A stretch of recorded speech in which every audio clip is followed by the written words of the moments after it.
نحمده ونصلي على رسوله الكريم أما بعد فأعوذ بالله من الشيطان الرجيم بسم الله الرحمن الرحيم رب اشرح لي صدري ويسر لي أمري واحلل عقدة من لساني يفقهوا قولي۔ اللہ رب العزت کا ارشاد ہے، اللہ یتوفی الانفس حین موتها والتي لم تمت في منامها فيمسك التي قضى عليها الموت ويرسل الأخرى إلى أجل مسمى إن في ذلك لآيات لقوم يتفكرون۔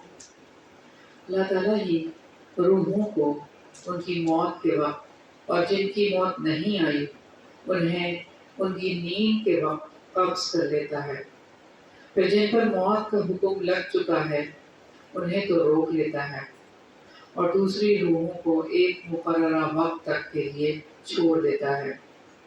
غور کرنے والوں کے لیے اس میں یقیناً بہت سی نشانیاں ہیں۔ اس سورہ زمر کی آیت نمبر 42 ہے جو میں نے آپ کے سامنے رکھی۔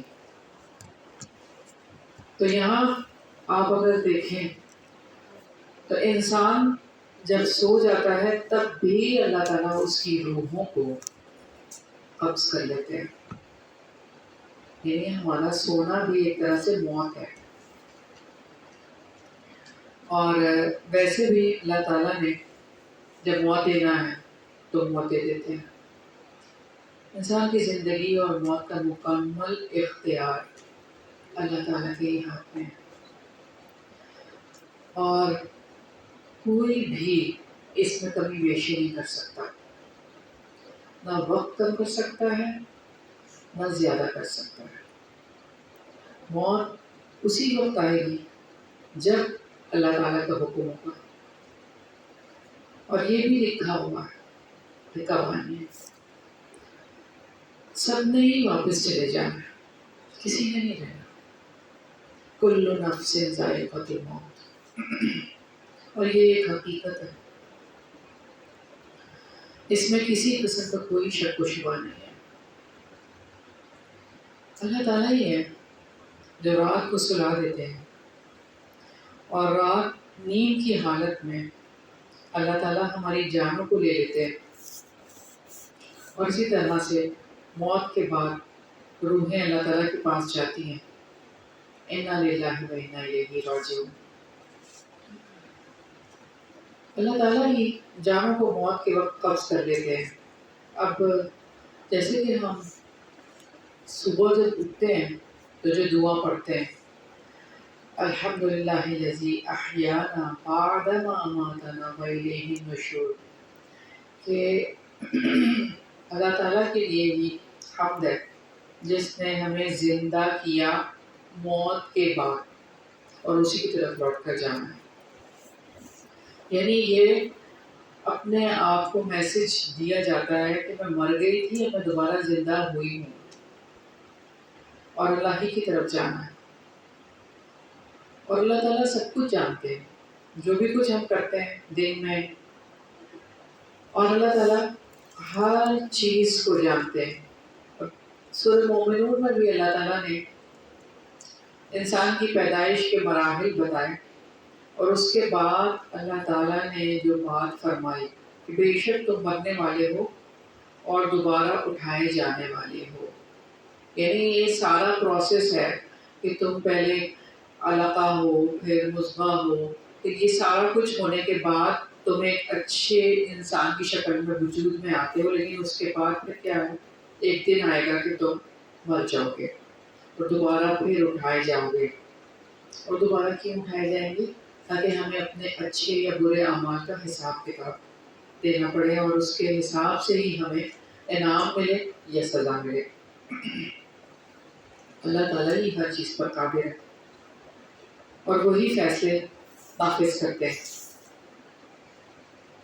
اب آپ دیکھیں کہ اللہ تعالیٰ نے ہر طرح کے فرشتے ہمارے لیے معمور کیے ہیں۔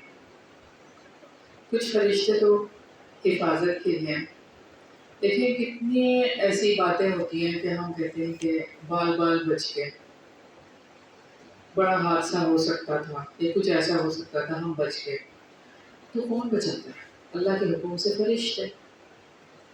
اور کتنے فرشتے ہیں، ایک آنکھ کی حفاظت کے لیے ہی 20 فرشتے، ویسے کم و بیش فرشتے ہیں جو اس آنکھ کی حفاظت کے لیے نہیں ہیں. انسان کی حفاظت کے فرشتے اللہ تعالیٰ نے مقرر کیے. ہمارے کرامن کاتبین جو ہے وہ ہمارے ایک ایک عمل کی حفاظت کر رہے ہیں، ایک ایک ہمارا ایکشن جو ہے وہ ریکارڈ کر رہا ہے. ہم لوگوں سے تو چھپا سکتے ہیں لیکن فرشتوں سے کچھ بھی نہیں چھپا سکتے، کیونکہ اللہ تعالیٰ بھی سب کچھ جانتے ہیں اور فرشتے بھی اس کو مانیٹر کر رہے ہیں. مگر اللہ تعالیٰ نے فرشتوں سے کیوں لکھوایا؟ جب اللہ تعالیٰ سب کچھ جانتے ہیں، سب کچھ دیکھتے ہیں، وہ آپ دیکھیں کہ یہ انسان کی سائیکی ہے. اللہ تعالیٰ کو بھی پتہ ہے نا، اللہ تعالیٰ نے ہمیں بنایا کہ اگر آج بھی کسی آدمی کے ساتھ کسی کو لگا دیا جائے کہ آپ جو ہے وہ اس کو مانیٹر کریں آپ اور اس کی ایک ایک رپورٹ مجھ تک پہنچائیں، یا جو آپ کے اوپر ہوتے ہیں ان کو کہا جاتا ہے کہ اپنے جو ماتحت ہیں ان کی رپورٹیں دیں، تو ان کو پتا ہوتا کہ وہ میرا باس مجھے چیک کر رہا ہے یا کوئی بھی مجھے چیک کر رہا ہے تو وہ مجھے رپورٹ دے دے گا. تو ظاہر سی بات ہے وہ الرٹ ہو جاتے ہیں نا. تو یہ اللہ تعالیٰ کی بہت بڑی مہربانی ہے ہمارے لیے کہ ہمیں یہ بتا دیا کہ فرشتے نوٹ کر رہے ہیں، اعمال نامہ لکھا جا رہا ہے، سب کے سامنے پیش کیا جائے گا قیامت کے دن. تو پھر ہائی الرٹ ہو جاتے ہیں کہ یہ تو لکھا جا رہا ہے، یہ تو پیش کیا. حالانکہ یہ بھی پتا ہے کہ اللہ تعالیٰ دیکھ رہے ہیں پھر بھی. تو جب موت کا وقت آتا ہے نا تو یہ حفاظت کے فرشتے پیچھے ہٹ جاتے ہیں، اپنا کام چھوڑ دیتے ہیں، کیونکہ وقت اجل آ جاتا ہے، اب حفاظت نہیں کرنی. اللہ تعالیٰ نے جتنا حکم دیا تھا کرنے کا اتنا کرتے ہیں، اور اس کے بعد کیا کہ موت کا فرشتہ آ گیا تو اب ان فرشتوں کا کام ختم. اب وہ جو موت کے فرشتے ہیں ان کا کام شروع. کتنے ہی لوگ ہیں کہ جب ان کی موت کا وقت آتا ہے تو باقاعدہ وہ کہتے ہیں کہ دروازے کھولو، وہ لوگ آ رہے ہیں، مجھے لینے آ رہے ہیں، اس طرح سے وہ دیکھو وہ آگے اس طرح. تو فرشتے جان لینے کے لیے آتے ہیں، اور وہ فرشتے جو ہوتے ہیں وہ ملک الموت کے معاون ہوتے ہیں، اور فوراً جان نکال کے ملک الموت کے حوالے کر دیتے ہیں. یعنی ایک پورا گروپ آتا ہے فرشتوں کا اور ملک الموت تو ایک ہے، ان کے حوالے کر دیتے ہیں. وہ ان کے سارے ٹیم ہوتے ہیں، ٹیم ورک ہوتا ہے. اچھا، اب نیک روح کو جنت کے ریشم کے کفن میں لپیٹ کر لے جایا جاتا ہے. اور یہ طویل حدیث ہے کہ جس میں یہ بتایا گیا کہ نیک روح کو کس طرح سے لپیٹا جاتا ہے اور لے کے جایا جاتا ہے، اور بد روح کو کس طرح سے ٹاٹ کے بدبودار کفن میں لپیٹا جاتا ہے. جب مقررہ وقت پر روح نکلنے کے کام ہوتا ہے، ایک سیکنڈ بھی نہ آگے جاتا ہے ٹائم، نہ ایک سیکنڈ پیچھے، نہ ہی لیٹ ہوگا نہ ارلی ہوگا، ایسا نہیں ہو سکتا. موت قریب ہے، آئے گی اس وقت جب اللہ تعالیٰ نے لکھ دیا ہوگا، اس سے پہلے نہیں آ سکتی. اور ہمارا کام کیا ہے؟ حسن خاتمہ کی دعائیں کرنا. اب یہ بھی بات ہے کہ حسن خاتمہ ہے کیا؟ ہم سمجھتے ہیں کہ شاید حسن خاتمہ یہ ہے کہ ہم قرآن پڑھ رہے ہوں اور ہماری موت آ جائے، ہم نماز پڑھ رہے ہوں ہماری موت آ جائے، ہم سجدے میں ہوں ہماری موت آ جائے. ضروری نہیں ہے کہ یہی حسن خاتمہ. اگر آپ صلی اللہ علیہ وسلم کو دیکھیں، آپ صلی اللہ علیہ وسلم تو مرض الموت میں بستر پر وفات پاتے ہیں، اور کتنے ہی صحابہ ہیں جو کہ بستر پر وفات پاتے ہیں. بات کیا ہے حسن خاتمہ کی؟ وہ یہ کلمے کی موت ہے، کہیں پہ بھی ہو، اور یہ کہ آپ کا عقیدہ جو ہے وہ درست ہو، آپ کہ اللہ تعالیٰ پر توکل ہو، سارا کچھ اللہ تعالیٰ کے لیے ہو. اور پھر ہاں جی جی جی ان کو اللہ تعالیٰ بخشے نہیں کیونکہ کلمے کی موت ہے اور اعتبار اسی کا، کیونکہ ہمیں حدیث کے الفاظ ملتے ہیں نا کہ جو جس حال میں جائے گا اسی کا اعتبار ہے، یعنی وہ اسی طرح اٹھایا جائے گا. کتنے ہی آپ ویڈیوز دیکھتے ہیں، ہمارے سامنے تو اللہ ایسے کوئی واقعہ نہیں ہوا لیکن ویڈیوز دیکھ کے ہی پتہ چلتا ہے کہ کوئی گانا گا کے جا رہا ہے، کوئی ڈانس کر کے جا رہا ہے، کوئی کچھ کر کے جا رہا ہے. تو جس حال میں بھی جائیں گے نا قیامت کے دن جب ہم اٹھائے جائیں گے ہم اسی حال میں اٹھیں گے. آخری جو لمحہ ہمارا ہوگا وہی ہماری ساری چیز پہ بیس کرتا ہے. ہاں جی بالکل. ہمیں تو نہیں پتا نا کہ اس نے معافی مانگی اللہ تعالیٰ نے معاف کر دیا. اللہ تعالیٰ تو بے نیاز ہے. اس میں یہ بھی ہے نا کہ ایک انسان نے ساری زندگی فرض کریں بہت دینداری پہ گزاری اور مرنے سے پہلے جو ہے وہ بھٹک گیا، اس کا ہر عمل بگڑ گیا. اب وہاں اس کو موت آ گئی تو وہ جو پیچھے اس کی جتنی بھی نیکیاں تھیں اس کا جو ہے نا وہ جس حالت میں مرا ہے نا اللہ تعالیٰ کیا اس کا وہی اعتبار ہے. اور ایک دیندار رہا ساری عمر اور مرنے سے پہلے مطلب ایک انسان گمراہ تھا، گناہ گار تھا، مرنے سے پہلے اسے ہدایت مل گئی تو اس کی موت ہدایت کرو. ہاں جی ہمارے سامنے کئی مثالیں ہیں. نہیں اصل میں بات پتہ ہے کیا ہماری اوریجن کیا ہے؟ اللہ ہماری اوریجن تو یہی ہے نا کہ ہم یعنی نیچر پہ ہی ہیں. ایسے ہی ہے نا ہمارا جو خمیر ہے وہ کیا ہے؟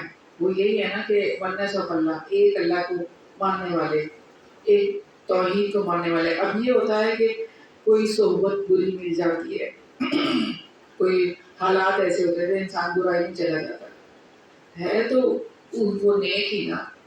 جب پیدا ہوا تھا ہر بچہ فطرت پہ پیدا ہوتا ہے نا، وہ تو ہے ہی نیک نا، اس میں تو ہے نہیں. لیکن پھر یہ ہوتا ہے کہ وہ دوبارہ اپنی فطرت پہ آ جاتا ہے. ایسا ہوتا ہے. اب آپ دیکھ لیں آپ کے سامنے جنید جمشید کی مثال ہے نا، ہمارے سامنے ایک زندہ مثال. تو وہ جنید جمشید کے جب انٹرویوز ہوئے تو انہوں نے یہ کہا کہ میں بچپن میں بہت اچھا قاری تھا، مسجد میں جا کر میں قرآن پڑھتا تھا اونچی آواز سے، تو میرا گلا وہیں سے ہی صاف ہو چکا تھا. اور بعد میں جو حالات کی وجہ سے وہ گانے والے بن گئے تھے، اس کے بعد میں توبہ کر کے پھر دوبارہ سے وہ لائن پہ آ گئے تھے. بہرحال تو حساب اور جزا کے لیے اس وقت اللہ کی طرف لوٹا دیا جاتا ہے جب اس کا خاتمہ ہوتا ہے. اور اللہ تعالیٰ ہی حساب لینے والے ہیں. اور آپ دیکھیے کہ جب ایک سور پھونکا جائے گا صرف اور کتنی تیزی سے سب کچھ ختم ہو جائے گا، بالکل سب کچھ مٹ جائے گا. اور ایک سور پھونکا جائے گا اور سب دوبارہ زندہ ہو جائیں گے. اور یہ کس طریقے سے اللہ تعالیٰ جلا اٹھائیں گے. ہاں جی 2 دفعہ سے ایک دفعہ مرنے کے لیے سب ختم ہو جائے گی پوری دنیا اور پھر دوبارہ سور پھونکا جائے گا. اور کس طریقے سے فرشتے بھی جی فرشتے بھی ہاں ایک ایک چیز ختم ہو جائے گی. تو مرنے کے بعد کہتے ہیں کہ قبر میں جاتے ہی ساتھ ہی آپ کا ساتھ ہو جائے گا، تو وہ بھی تو ایک مرحلہ ہوگا نا. لیکن یہ کہ مرنے کے بعد پھر دوبارہ اٹھائیں گے پھر سزا ہوگی. جی ہاں بالکل ایسا ہی ہوگا. اور اس کے اندر کتنا وقت ہوگا یہ اللہ کو ہی بہتر جانتے، اللہ تعالیٰ ہی بہتر جانتے ہیں. اللہ ہی بہتر جانتے ہیں کہ کتنا وقت ہوگا، کس کو کتنا وقت ملے گا، کہ اس کو جو قبر میں کتنا وقت ملے گا یہ اللہ ہی بہتر جانتے ہیں. قبر کا معاملہ ہے کس کا؟ نہیں ایسی کوئی بات نہیں ہے. آپ دیکھیں کہ رمضان میں تو غزوہ بدر ہوئی تھی اور رمضان میں تو غزوہ بدر میں 70 کفار شہید ہوئے، وہ مارے گئے تھے، فی نار جہنم ہوئے تھے. تو کیا وہ جنت میں جائیں گے؟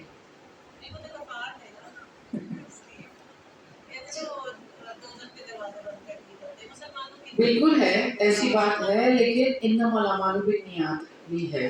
اور یہ بھی ہے کہ اعمال آپ کے ویسے ہی ہوں گے کہ جیسے آپ کی نیت ہوگی. ذرا بھر برائی بھی اللہ نے ضائع نہیں کرنی اور ذرا بھر نیکی یہ بھی حدیث ضائع میں نہیں نہیں کرنی. پڑھا جو ہم نے کہ ذرا برابر بھی مارنا بالکل. تو اللہ تعالیٰ نے اسے دوبارہ سے زندہ کر لینا اور اس کو معاف کر دینا. اور پھر یہ بات ہے کہ جب موت کا یقین ہو جاتا ہے کسی انسان کو تو پھر دنیا کی پریشانیاں نہیں لگتی، کیونکہ اس کے دل میں یہی بات آتی ہے کہ یہ تو تھوڑی دیر کی بات ہے، یہ تو یہیں ختم ہو جائے گی. اصل زندگی کے لیے تیاری کرنی ہے، جو آگے والی زندگی ہے وہاں جانے کے لیے.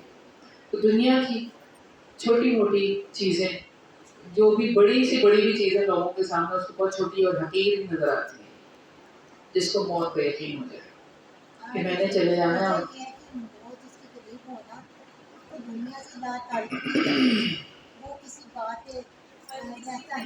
یہ تو ایک ہوتی ہے جو مطمئن اصل میں یہ جو ہے نا یہ جو کیا چیز؟ مطمئن بھی تو ایک ہاں جی، مطمئن. موت کا بات بستر مرتے ہیں تو اللہ تعالیٰ سے اس کا ایک شکوہ بھی تو آ سکتا ہے نا.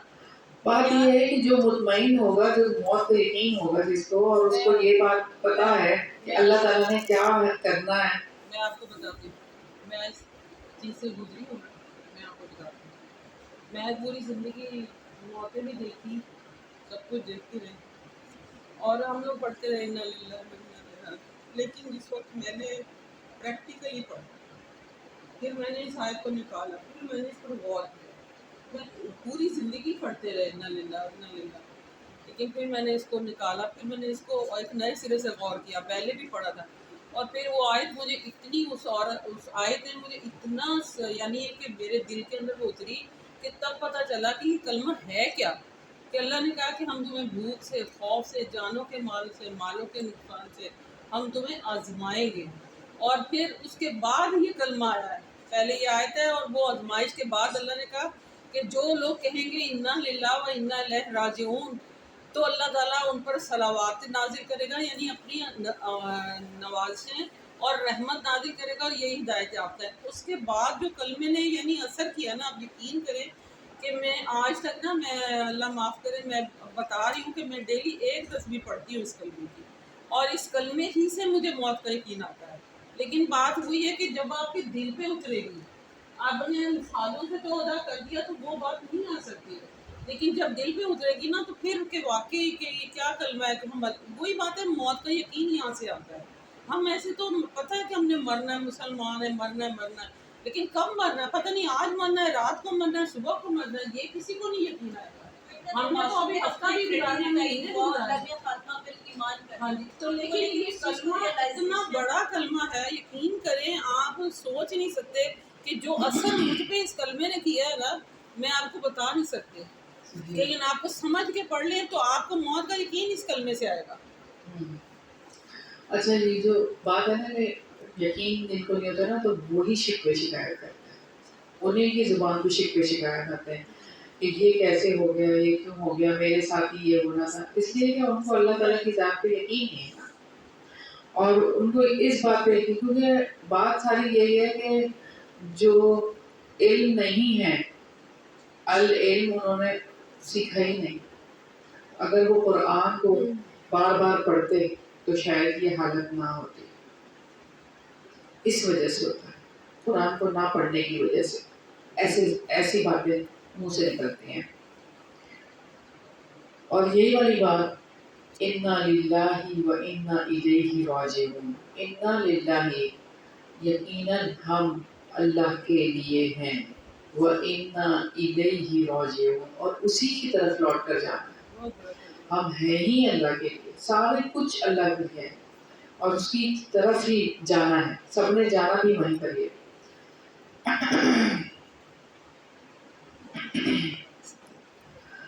اور پھر آپ دیکھیں کہ ابو ہریرہ رضی اللہ عنہ کے سامنے کسی کی وفات ہوئی اور وہ کہنے لگے کہ چلتے جاؤ، ہم تمہارے پیچھے ہی آ رہے ہیں.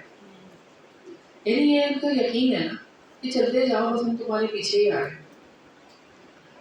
اور ہماری جان جس فرشتے نے نکالنی ہے وہ بھی اللہ تعالیٰ نے لکھ دیا ہے، وہ نامینیٹ ہے کہ کس فرشتے نے ہماری جان نکالی ہے اور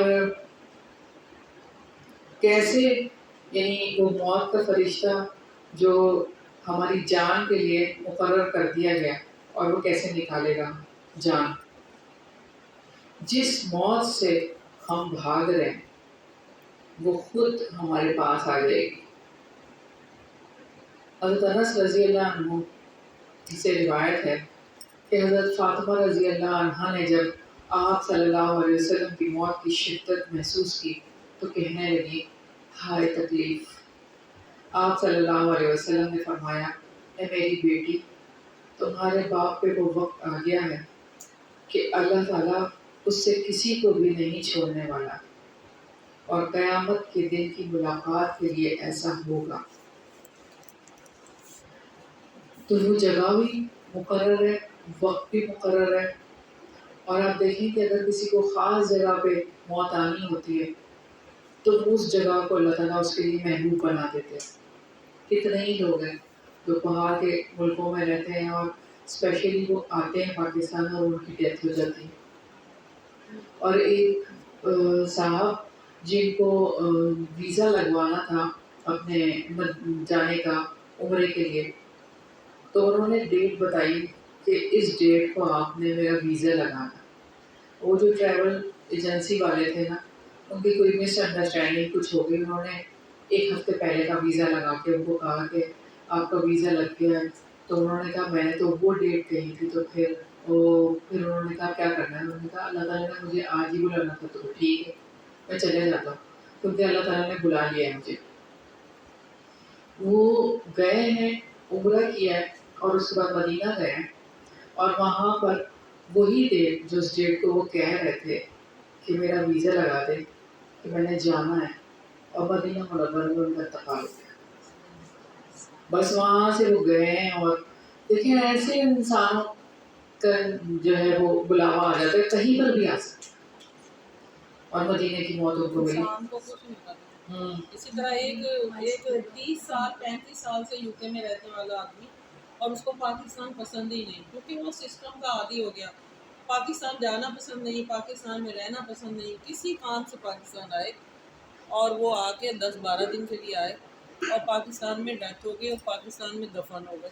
اور یو کے ان کے مٹھی میں تھا. یعنی یہ کہ وہ وہاں کا بندہ ایسا اتنا وہ وہاں پہ پاور، ہر چیز کی ان کو نالج، لیکن وہ پاکستان میں آ کے اس مٹی میں اللہ نے ان کو دفن کیا. اور جہاں کے وہ کہتے تھے کہ یہ تو دنیا کا پتہ نہیں، میرا گھر ہی یہی ہے، وہ گھر چھوٹ گیا جہاں پہ ان کے گھر بھی تھے. بس ہمیں یہی سوچنا چاہیے کہ گھر نہیں ہے ہمارا گھر تو ہم اوپر ہے. سمجھتے ہیں یہاں ہم نے رہنا ہے، یہ رہنے کی جگہ نہیں ہے. اللہ تعالیٰ مثالیں دکھاتا ہے. تو اللہ تعالیٰ قرآن مجید میں بھی یہ فرماتا ہے کہ جب موت کی سختیاں حاوی ہو جاتی ہیں اور جب جان ہنسلیوں تک پہنچ جاتی ہے اور پنڈلی کے ساتھ پنڈلی لپیٹ دی جاتی ہے، پھر ہے کوئی جھاڑ پھونک کرنے والا، بلایا جاتا ہے کہ کوئی ہے، کوئی بچا لے، کچھ جان نکل رہی ہے، بس کوئی بھی نہیں ایسا ہو سکتا. تو بس جان کیسے نکلتی ہے کہ قدموں سے پہلے نکلنا شروع ہوتی ہے، آہستہ آہستہ، اور منہ کے ساتھ آپ کی جان نکل جاتی ہے. اس کا کیا مطلب ہوتا ہے پنڈلی سے پنڈلی؟ اس کا کیا مطلب ہوتا ہے؟ آپ جب مر رہے ہوتے ہیں یا آپ دیکھیں تو آپس میں پاؤں کو رگڑتے ہیں ایسے. یہ انسان کی فطرت ہے. جب تکلیف ہوتی ہے نا زیادہ لیٹے ایسے ایسے کرتے ہیں تو پنڈلی ہو. آپ غور کریں تو پتہ چلے ایسے ہی ہوتا ہے.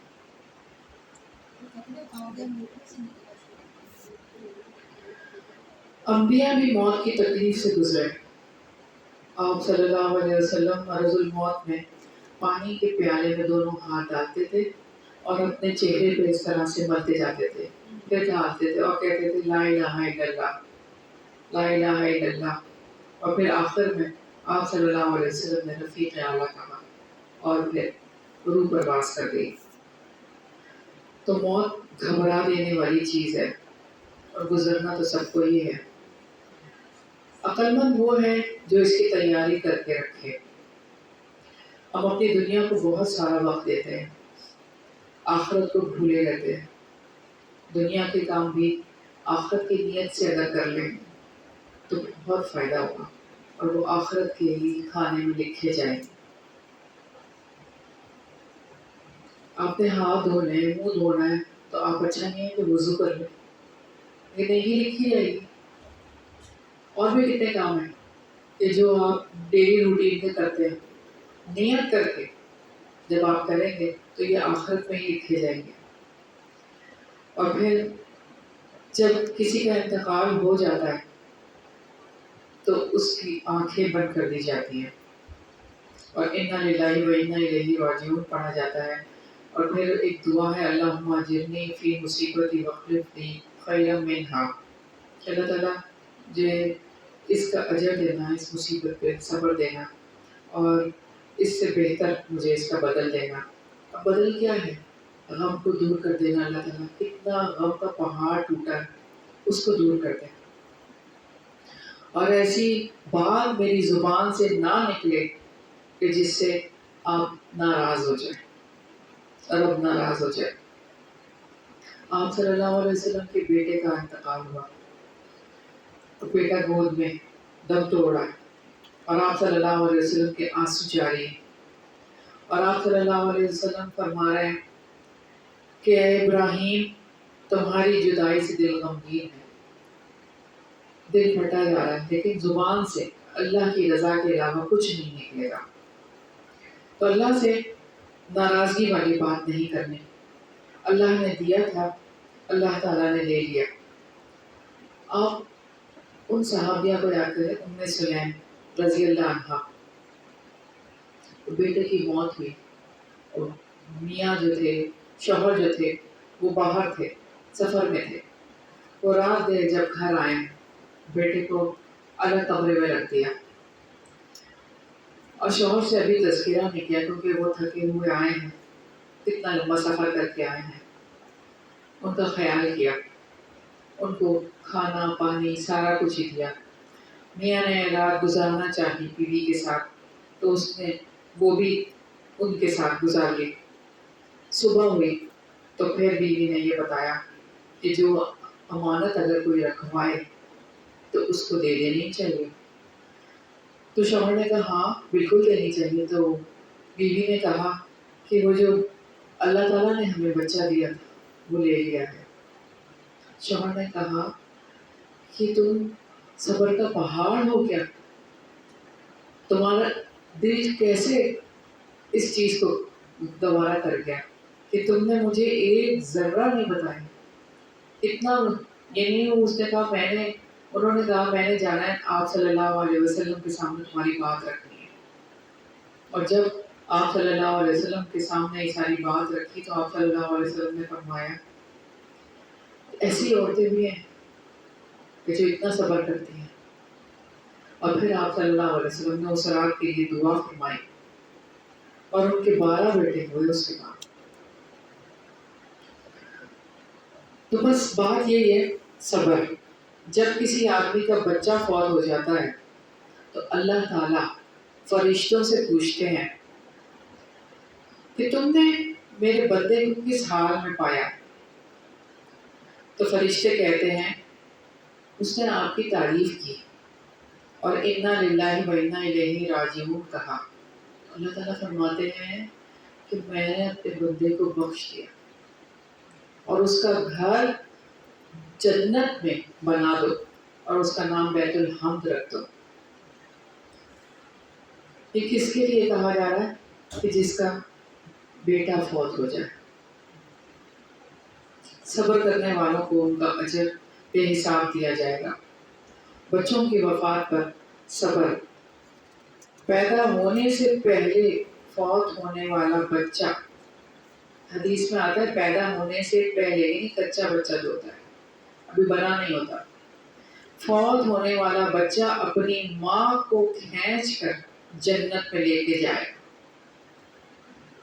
جب وہ اس پر ثواب کی نیت سے صبر کرے گی. تو پھر جو بچہ بالکل صحیح سلامت ہوگا تو اس کے لیے بھی تو یہی ہے کہ ماں صبر کرتی ہے اور اسے اللہ تعالیٰ کی بشارت دیتے ہیں. اسامہ بن زید رضی اللہ عنہ سے روایت ہے کہ آپ صلی اللہ علیہ وسلم کی صاحبزادی نے پیغام بھجوایا کہ میرا بیٹا جا رہا ہے دنیا سے، آپ آ جائیں۔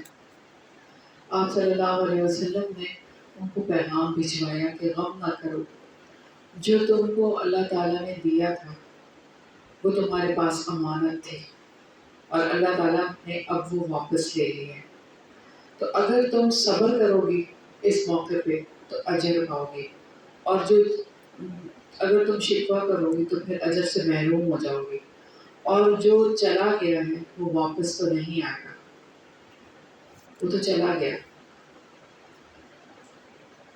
آپ صلی اللہ علیہ وسلم نے فرمایا کہ دو آوازیں دنیا میں ملعون ہیں، ایک نعمت ملنے پر گانا بجانا اور دوسری مصیبت کے موقع پر چلا کر رونا، یعنی بیان کرنا۔ رونا منع نہیں ہے لیکن بول بول کر رونا۔ بہت سارے لوگ اس طرح سے بول بول کر روتے ہیں کہ یہ کیا ہو گیا، یہ کیوں ہو گیا، ہمارے ساتھ ہو گیا، اور اس طرح یہ کرنے کے لیے ملعون آوازیں ہیں، لعنت کی گئی ہے ایسی باتوں پر اور ایسی آوازوں پر۔ اور آپ صلی اللہ علیہ وسلم نے اپنی بیزاری کا اعلان کیا ایسے لوگوں کے لیے جو نوحہ کرتے ہیں، چلا کر روتے ہیں اور سر منڈوا دیتے ہیں اور گریبان چاک کرتے ہیں ایسے موقع پر، یعنی مرنے کے موقع پر نوحہ کرنا، چلانا، سر منڈوانا اور گریبان چاک کرنا۔ اور خصوصی طور پر عورتوں کے لیے آپ صلی اللہ علیہ وسلم نے فرمایا کہ وہ شخص ہم میں سے نہیں ہے۔ تو میت کے پاس خیر کے کلمات بولنے چاہیے، جب روح قبض کی جاتی ہے تو آنکھیں بند کر دینی چاہیے، اور روح، کیونکہ وہ روح کو دیکھ رہی ہوتی ہے آنکھیں۔ لوگ سوچیں کہ انسان کی جان نکل گئی ہے لیکن آنکھیں وہ دیکھ رہے ہیں، یعنی اللہ تعالیٰ ان کو یہ کوالٹی اس وقت پہ دے دیں گے، آنکھیں دیکھ رہی ہوں، حالانکہ جان نکل چکی ہے پھر بھی۔ تو آنکھیں بند کرنے کے لیے آپ صلی اللہ علیہ وسلم نے فرمایا کہ روح کو وہ دیکھتی ہیں، اس لیے آنکھیں بند کر دینی چاہیے۔ اور ایک ریسرچ ہوئی تھی باہر کے کسی ملک میں، تو وہاں پہ انہوں نے ضعیف آدمی کو جو ہاسپٹل میں تھا اس کو ساری مشینیں لگا دی تھی، اس کی جان نکلنے والی تھی، اور انہوں نے دماغ پہ بھی ساری مشینیں لگا دی۔ تو موت کے وقت انہوں نے دیکھا کہ جب اس کی جان نکلنے کا وقت تھا تو وہ جو میموری پارٹ تھا اس کا وہ سپیڈ کے ساتھ چلنا شروع ہو گیا، میموری پارٹ جو تھا۔ اور وہ کس طرح سے کہ جب علماء کرام سے پوچھا گیا تو انہوں نے کہا کہ جب موت سے پہلے انسان کو اس کی پوری زندگی جو ہے وہ ریوائز کروائی جاتی ہے کہ اس نے پوری زندگی میں کیا کیا، اچھے برے اعمال کیا کیا کیے، شروع سے لے کر آخر تک اس کی زندگی بتا دی جاتی ہے۔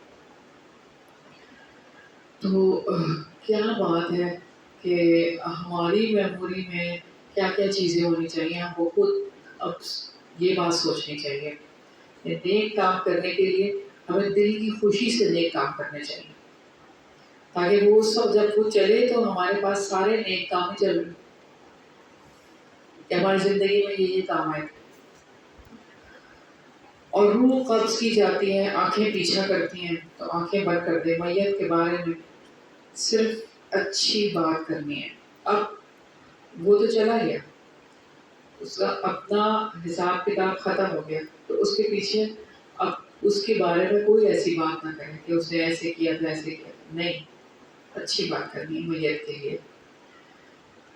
جیسے کہ ایک جگہ آیا ہے کہ مردوں کو برا نہ کہو کیونکہ انہوں نے جو کیا اس کا بدلہ پا لیا، آپ صلی اللہ علیہ وسلم نے فرمایا، اور جلد از جلد دفنانے کا انتظام کرنا چاہیے، اور یہ بھی اعلان کر دینا چاہیے کہ اگر میت کی طرف کسی کا قرض ہے تو وہ لے لے اور بتا دے کہ اس نے قرض لیا تھا۔ اور غسل دینے کے لیے اس کے قریبی رشتہ دار ہونے چاہیے، میت کے قریبی رشتے دار، ماں، بہن، بیٹی، یہ رشتے دار ہونے چاہیے. اور ہمارے یہاں عموماً ایسا ہوتا ہے کہ خود تو غسل نہیں دیتے، غسل دلانے والی کو بلا لیتے. تو خود سیکھیں اور خود ہی غسل دیں اپنے پیاروں کو. آپ میرے ہاتھ کو کام دے ہوتے ہیں اس وقت اتنا. میری امی فون کی تھی تو اس میں میں کہا کہ پانی کے کپڑے پڑے تو میں کہہ رہی ہوں کہ میں کام کیا. اصل میں ہم اس وقت پہ پتہ ہے کیا بات یہ ہے کہ ہمیں یقین نہیں ہے، اس لیے کام کرے ہوتے. ہمیں یقین نہیں ہے نا کہ چلے گئے. یعنی ہم اس کو ماں باپ کے لیے تو ویسے ہی انسان کو ہوتا ہے کہ اب آپ دیکھیں نا، آپ صلی اللہ علیہ وسلم کی بھی جب وفات ہوئی تھی تو حضرت عمر تلوار لے کے نہیں کھڑے ہوئے تھے کہ کسی نے کہا تو میں اس کا سر قلم کر دوں. یعنی یقین نہیں آ رہا ہوتا ہے نا کہ ایسا بھی ہو سکتا ہے. تو ہمیں یہی تو بات ہے کہ ہمیں اس بارے میں اپنے آپ کو بار بار میسج دیتے رہنا چاہیے زندگی میں بھی کہ ایسا ہوگا، سب کے ساتھ ہوگا اور سب نے چلے جانا ہے. یقین ہمیں کرنا ہوگا. جب ایسی سچویشن ہوتی ہے تو پھر یہ حال ہوتا ہے. اور جب انسان زیادہ قرآن کو مستقل پڑھتا رہے گا اور اس کا یقین پختہ ہوتا رہے گا تو پھر یہ بات نہیں ہوگی.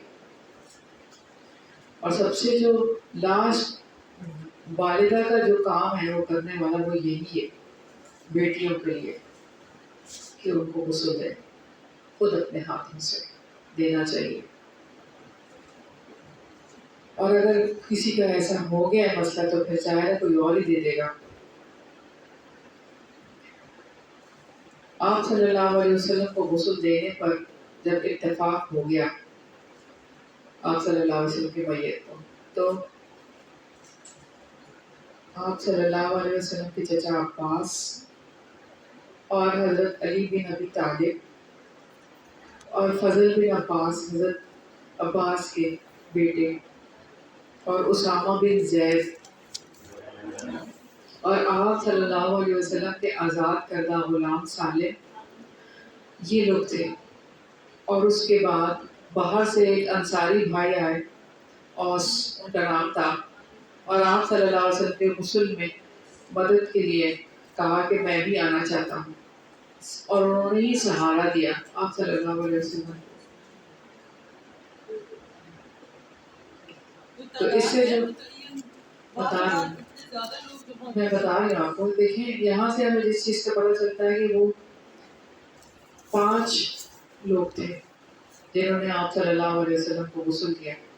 تو اس کا مطلب 4-5 لوگ آسانی سے ہو سکتے ہیں اور جلدی غسل کے انتظامات ہو سکتے ہیں.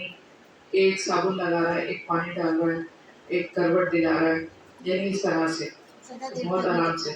زیادہ دیر تک نہیں رکھنا. ہاں جی، جلدی غسل دے دینا چاہیے. بیری کے پانی سے غسل دینا چاہیے. اور لیکوڈ ہینڈ واش بھی جو ہے استعمال کیا جا سکتا ہے.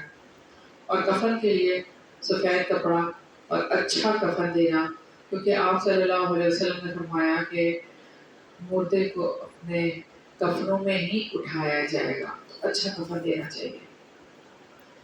اور ناپسندیدہ چیز اگر کوئی دیکھے میت میں تو جو اس کی پردہ پوشی کرے گا اللہ تعالیٰ اس کے گناہوں کی پردہ پوشی کرے گا. اور جس نے کسی کو کفن دیا تو قیامت کے دن اللہ تعالیٰ اسے سندس کا لباس پہنائیں گے. تو یہ ساری آپ کے سامنے میں حدیثیں بتا رہی. اور جنازے کے پاس باتیں نہیں کرنی چاہیے. تو جنازہ رکھا ہوا لوگ اپنی باتیں کریں، ایسا بالکل بھی نہیں کرنا چاہیے، بلکہ دعائیں کرنی چاہیے. عورتوں کو جنازے کے ساتھ بالکل بھی نہیں جانا چاہیے. دفنانے کے بعد میت کے لیے بخشش اور ثابت قدمی کی دعائیں کرنی چاہیے، یعنی قبر کے پاس.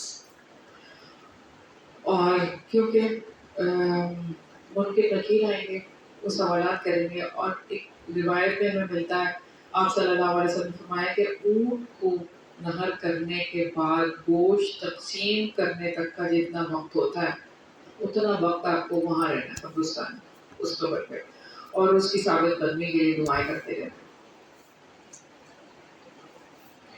اب ایک شخص چلا جاتا ہے، اس کے پیچھے کیا رہ جاتا ہے؟ اس کے اعمال، صدقہ جاریہ، 3 چیزیں ہیں جو وہ اپنے لیے چھوڑ کر جاتا ہے۔ صدقہ جاریہ، لوگوں کو فائدہ دینے والا علم، اور نیک اولاد جو والدین کے لیے دعا کرتی رہے۔ اب اس نے اولاد کی تربیت کی ہوگی تو وہ نیک بنے گی نا۔ اور پھر یہ کہ صدقہ جاریہ کے کوئی بھی کام، کوئی آپ نے درخت لگا دیا تھا، کوئی آپ نے پھلدار درخت لگا دیا تھا، یا آپ نے کوئی کہیں کسی بچے کو پڑھانے کے لیے کوئی بندوبست کر دیا تھا، یا کچھ مسجد میں دے دیا تھا، یا کچھ بھی آپ کا، وہ صدقہ جاریہ ہو گیا۔ اور جنت میں جب کسی کا ایک درجہ بلند کر دیا جائے گا تو وہ کہے گا کہ میرا درجہ کیوں بلند کیا گیا، کیا وجہ؟ تو اس سے کہا جائے گا کہ تیرے بیٹے کے تیرے لیے استغفار کرنے کی وجہ سے، یعنی جو تمہارا بیٹا تمہارے لیے دعائیں کرتا ہے، بخشش کی دعائیں، اس کی وجہ سے۔ اور والدین کے لیے ثواب جاریہ کے کام کرنے چاہیے۔ والد کی طرف سے صدقہ کریں، اس کو اجر ملے گا، والدہ کی طرف سے صدقہ کریں، ان کو اجر ملے گا۔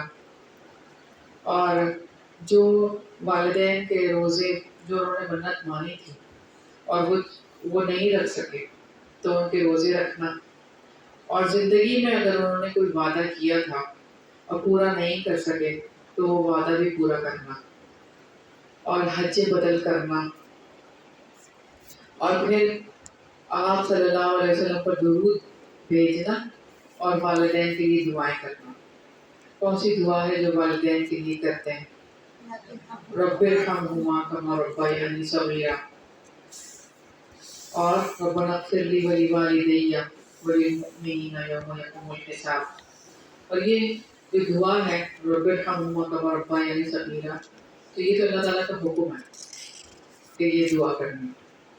اور میت کے لیے جو مسنون دعائیں ہیں وہ جیسے کہ اللہم اغفر لحینا و میتنا و صغیرنا و کبیرنا و ذکرنا و انثانا و شاہدنا و غائبنا، اللہم من احییتہ منا فاحیہ علی الایمان و من توفیتہ منا فتوفہ علی الاسلام، اللہم لا تحرمنا اجرہ ولا تذلنا بعدہ۔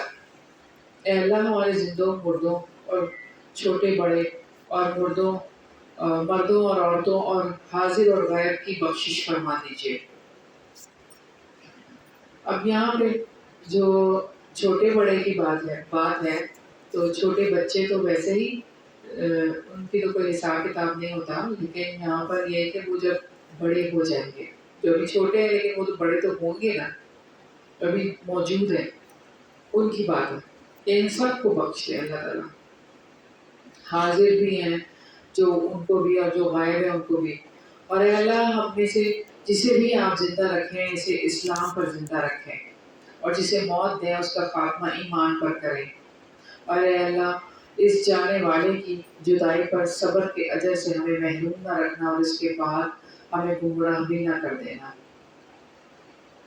اور ایک بہت ہی خوبصورت دعا ہے، اللہم اغفر لہ وارحمہ وعافیہ واعف عنہ واکرم نزلہ ووسع مدخلہ واغسلہ بالماء والثلج والبرد ونقہ من الخطایا کما نقیت الثوب الابیض من الدنس وابدلہ دارا خیرا من دارہ واہلا خیرا من اہلہ وزوجا خیرا من زوجہ وادخلہ الجنۃ واعذہ من عذاب القبر ومن عذاب النار۔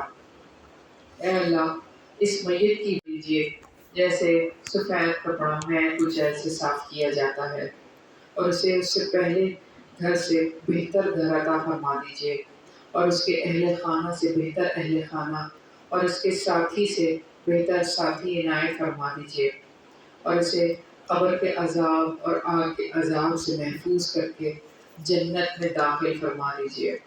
یہ دعا سب یاد کر لیں، یاد کریے آپ لوگوں نے لوگ اللہم اغفر لہو۔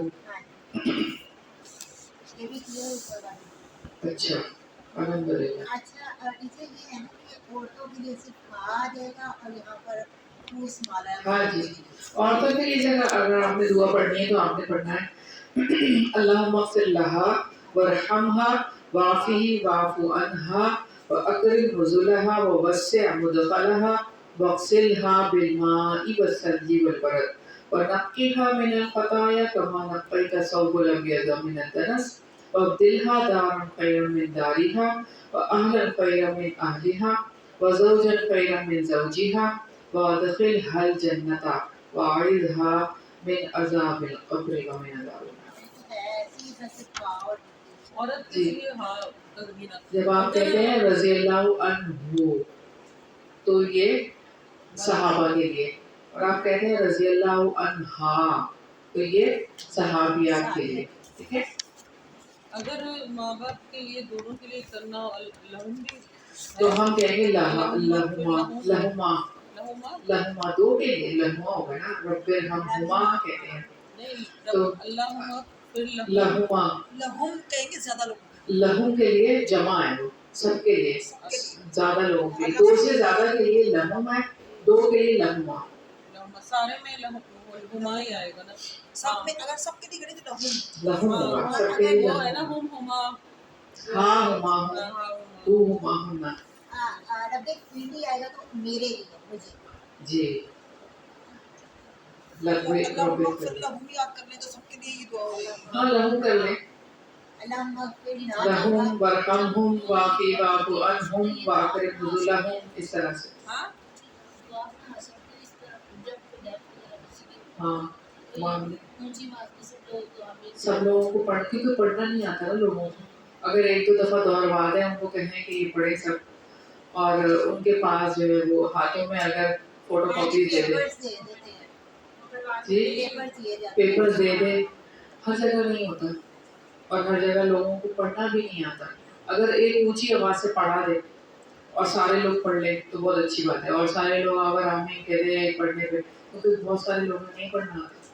بات یہ ہے نا کہ یہ ہمیں یہ دیکھنا ہے کہ یہ کام سنت کے مطابق ہے، اصل بات پتہ ہے کیا ہے، تو پھر اگر آپ یہ بھی تو دیکھیں گے ان کو پتہ ہی نہیں ہے، ہم نے بتانا ہے نا، اور پھر یہ کہ بات یہ ہے کہ ہم ان کو پڑھنا سکھا رہے ہیں اس موقع پہ، ان کو پڑھنا ہی نہیں آ رہا۔ اب کتنے لوگ ہیں جن کو یہ دعا پڑھنی نہیں آ رہی، لکھی ہوئی ہے ان کے سامنے بھی، پڑھنی نہیں آ رہی، اس کو پروناؤنس کرنا نہیں آ رہا، ان کا لہجہ نہیں بن رہا، پڑھنا ہی نہیں آ رہا۔ تو جب ہم ان کو صحیح طریقے سے اگر پڑھوا دیں تو کیا ہوگا، پڑھوا دیں تو کوئی حرج کی بات نہیں، لیکن اگر میت پڑھی ہوئی ہے تیسرا کلمہ پڑھا جائے، ایسا کچھ بھی نہیں ہے۔ اس وقت کچھ لوگ پہلا کرنا اب یہ دیکھیے کہ جب ہم عمرے پہ جاتے ہیں تو دعائیں ہیں نا، جی جی، طواف میں لیکن یہ میت کے لیے تو کوئی دعائیں نہیں ہے ایسی، میت کی تو یہ دعا ہے، اگر آپ اس کا بھی کوئی دلیل مل جائے نا، تیسرا کلمہ بیٹھ کے پڑھا لیکن جائے، اگر ہمیں کوئی دلیل ملتی ہے نا کہ کسی صحابہ سے ہے روایت کہ آپ سے سنایا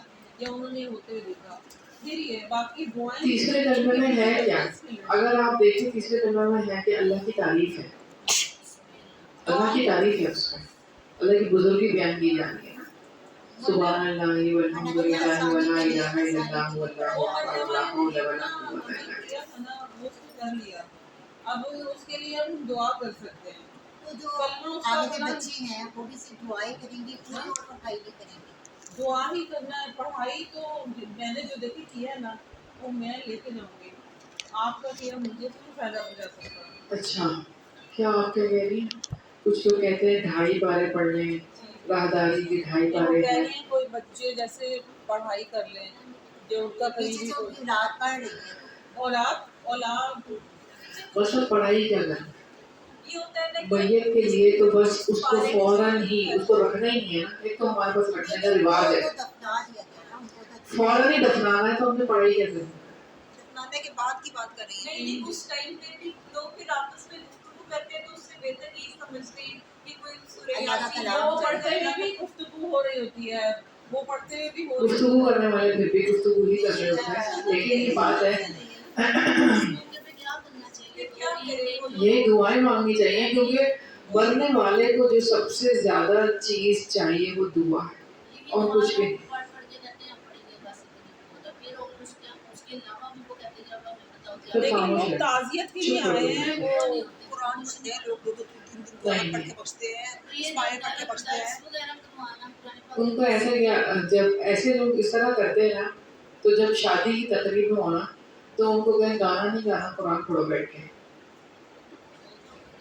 ابھی تو ہم نے دیکھا 2 بلون آوازیں خوشی کے وقت گانا بجانا, بلون آوازیں, یعنی ہم مرتے ہی آپ کو قرآن یاد آ رہا ہوتا ہے, دیکھیں اصل اور میں کسی جگہ پہ قرآن یاد نہیں آ رہا ہوتا. سب سے بڑی بات یہ ہے کہ جب کوئی فوت ہوتا ہے لوگ تعزیت کے لیے آتے ہیں مسلمان کا مسلمان پر رکھ کے. اب وہ کوئی آ کے اس کو کہہ رہا ہے کہ میرا ایک قرآن بخشوا دو, میں نے 2 پڑھے ہیں, میں نے 1,00,000 دفعہ کلمہ پڑھا, لیکن وہ اس کے لیے کوئی فائدہ نہیں رکھتا. ایک اولاد ہے جس کا نیک عمل آپ کے لیے صدقہ جاریہ بنتا ہے. فاتحہ پڑھتے ہیں آگے وہ سورۃ فاتحہ, ہاں جی, فاتحہ پڑھتے ہیں آگے, تو کیا اس پر نہیں پڑھی گئی؟ اس میں ہمیں صرف یہ چیز دیکھنا ہے کہ ہمارا جو دین ہے نا وہ 2 چیزوں پر مبنی ہے. دائی ہے, یہ ایک نمونہ ہے. اب وہ نمونہ ہم نے جو ہے نا وہ بھی لینا ہے. اگر اس سے الگ لیں گے نا تو نمونہ چینج ہو گیا نا تو وہ سمجھ لیں کہ ختم ہے چیز. تو وہ آپ کا دین جو ہے قرآن اور سنت پر ہے. اگر آپ صلی اللہ علیہ وسلم نے اپنی زندگی میں, ان کے صحابہ نے, ان کے بعد کسی نے بھی ایسا کچھ کیا ہو, قرآن پڑھا ہو, سورۃ فاتحہ پڑھی ہو, ادروائز گٹھلیاں پڑھی ہو, مدینے میں گٹھلیاں کم تو نہیں ہیں, کھجوریں کم ہیں. کسی کے گھر میں آپ کو مدینے میں جائیں فوت ہونے پہ, یہ گارنٹی ہے, یہ تو میں نے بھی اتنا پڑھا ہے کہ آپ کو کہیں کوئی پڑھتا ہوا نہیں ملے گا. سپارے قرآن کی وہاں کوئی کمی نہیں ہے. تو جو ہمارا دین جہاں سے نکلا کم از کم وہاں پر ابھی اتنا قائم ہے. ٹھیک ہے, اب وہاں سے اگر ہمیں کوئی چیز نہیں مل رہی ہے اور ہم خود سے کر رہے ہیں تو اس کا مطلب یہ ہے کہ ہم کوئی زیادہ ہی صدقہ پہنچانے والے ہیں. ابھی تو میں نے آپ کو یہ ساری باتیں بتائی کہ مرنے کے بعد کیا کرنا چاہیے, اس میں تو کوئی ایسی بات نہیں. اگر ہم نے کچھ چیزیں ہم نے پڑھی, کچھ فرض کہہ بھی رہی نا, اس کو پھر کس طریقے سے مطلب اس چیز کو منع کرنا, دعا, آپ دعا ہاتھ میں پکڑا دیں اور کسی نے آ کے 3 دفعہ پڑھ کے آپ کو واپس دے. دیکھیے وہ ٹھیک ہے, ان کی مرضی ہے. جہاں کے سپارے پڑھ کے آئے ہوتے ہیں نا, وہ عمل ہمارے سب سے بڑھ کر بات یہ ہے کہ وہ نماز قبول نہیں ہے, جو نماز نبی صلی اللہ علیہ وسلم کے طریقے سے نہیں ہے. وہ غسل, وہ جنابت کا غسل, وہ غسل نہیں ہے. چاہے آپ بالٹیاں ڈیل لو, دریا سے نہا لو, جو سنت کے مطابق نہیں ہے. ٹھیک ہے, وضو بھی آپ نے 3 کی دفعہ 5 دفعہ کر لو, بہت چمکانے بازو, قبول ہی نہیں ہے. وہ تو وہی چیز یہاں پہ بھی ہے کہ یہاں پہ بھی وہی عمل قبول ہے جو آپ صلی اللہ علیہ وسلم نے اپنے دین بتا دیا. ٹھیک ہے, یعنی جو میں آپ کو بتا دیتی ہوں, دیکھیں سب سے پہلے جو بات کرنی ہے نا, تو ہم نے پہلے بھی دیکھ لی کہ آنکھیں بند کرنی ہے میت کی. اس کے بعد جو ہے وہ دعا پڑھنی ہے کہ جب روح نکل جاتی ہے, قبض ہو جاتی ہے, کہا اللہم اغفر لی ابی سلمہ تھا, یہ آپ صلی اللہ علیہ وسلم نے دعا فرمائی ابو سلمہ کے لیے, اے اللہ ابو سلمہ کو بخش دیجیے اور ان کے درجے ہدایت یافتہ لوگوں میں بلند فرمائیے, اور اس کے بعد اس کے پسماندگان کی حفاظت فرمائیے. یا رب العالمین ہمیں بھی بخش دیجیے اور اسے بھی بخش دیجیے, اور اس کی قبر کشادہ کر دیجیے اور اسے نور سے روشن کر دیجیے. اور میت کے ہاتھ اور پاؤں سیدھے کر دیے جائیں, سر کے نیچے سے سرہانہ یعنی تکیہ نکال دیا جائے.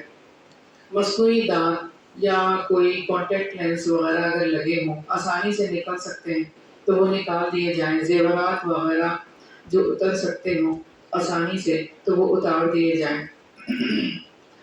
جب بعد میں اگر ممکن ہے کہ میت کے جسم میں تناؤ ہو جائے اور وہ اتارنے میں دقت ہو, اس لیے اسی وقت ساری چیزیں یہ کر دینی چاہیے. اور میت کا اگر منہ کھلا ہے تو کپڑے کی چوڑی پٹی تھوڑی سے باندھ کر ایسے کر کے اوپر سے ایسے باندھ دینا چاہیے.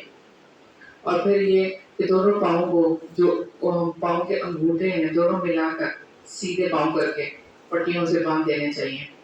اور میت کو چادر کے ساتھ ڈھانپ دینا چاہیے, اس کو اوپر تک میت کو ڈھانپ دینا, منہ کو ڈھک دینا چاہیے پورا. اور پھر یہ کہ